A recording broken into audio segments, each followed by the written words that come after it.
じゃーん。京都お茶園の松本です。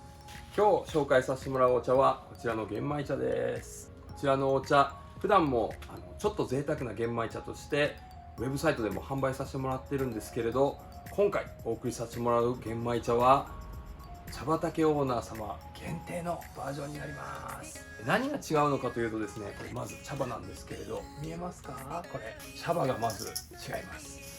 普段収穫するよりも約10日ぐらい早くですね、収穫した茶葉になります。だから香りがとってもいいんですよね。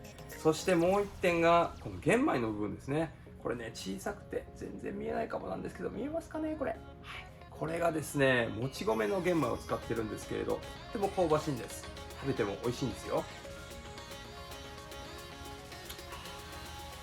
美味しいという玄米茶畑オーナー様限定、こちらをですね、今から入れ方ご紹介したいと思います。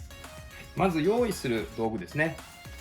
茶葉ですね、玄米茶で、そして急須で、それからお茶碗。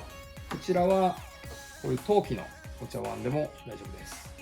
それからお湯ですね。これは100度のお湯、鉄瓶で沸かしてますけど、ポットのお湯でも大丈夫です。温度が高いのが大事。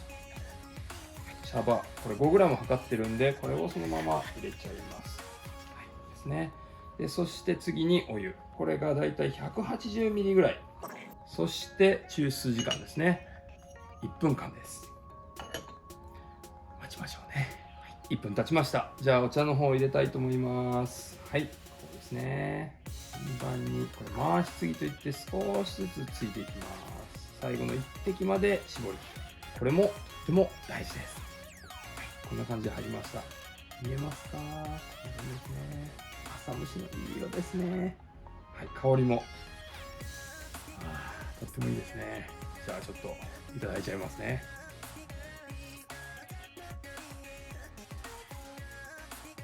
美味しいですね。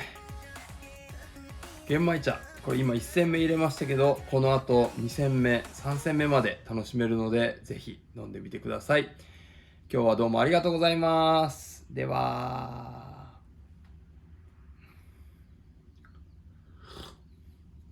美味しいね。